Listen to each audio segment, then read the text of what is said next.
나주 금천면에 있는 배농가입니다. 배를 감싼 봉지를 펼쳐보니 배 한쪽이 짙게 얼룩져 있습니다. 폭염 때문에 열매가 불에 그을린 듯 변하는 햇볕 대인 피해를 입은 겁니다. 수확을 하다가 상품성이 없는 배들은 이렇게 바닥에 먼저 버려지게 되는데요. 이런 배들이 바닥에 널려 있습니다. 인근에 있는 다른 농가도 마찬가지입니다. 내년 설을 위해 추석 판매 이후 남은 배를 따려는데 이 중 절반을 버리게 됐습니다. 농가들은 전에 없던 폭염이라며 막막함을 호소합니다. 지금 배 농사 제가 한 40년 건지었거든요. 근데 이래 보니 처음인 것 같아요. 올해는 그렇게 수출도 하나도 못 해버리고 저장을 하나도 거의 못 하겠어요. 농작물 재해보험에 가입해도 이번 폭염 피해를 보상받는 경우는 많지 않다는 게 농가들의 설명입니다. 보험비 부담 때문에 대부분 20% 이상 피해 시 보상받는 상품에 가입한다는 겁니다. 지자체의 농약지원금도 받기 힘듭니다. 추석 전에 일부 배를 수확하고 판매한 터라 전체 과실수와 피해 과실수 등 지원 근거를 파악하기 어렵기 때문입니다. 약 85% 정도가 이미 수확이 끝났기 때문에 현실적으로 피해 조사를 한다는 것은 좀 어려움이 있다는 말씀 드리고요. 전남도는 대신 판매가 어려운 배는 배즙 등 가공식품이나 김치 속재료 등으로 활용하도록 정부에 요청할 계획이라고 밝혔습니다. 기후변화가 갈수록 예측하기 어렵고 피해가 심각해지는 만큼 지역 농가를 위한 다각도의 대책 마련이 필요합니다. MBC 뉴스 김초롱입니다.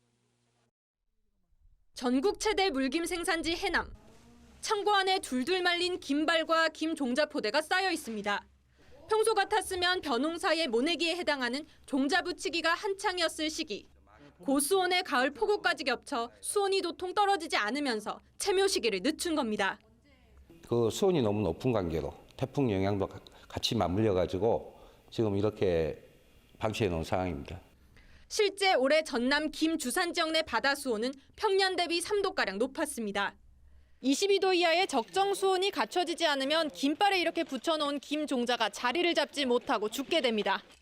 이대로면 첫 김 채취도 보름 이상 늦어져 생산량 감소로 이어질 수밖에 없습니다.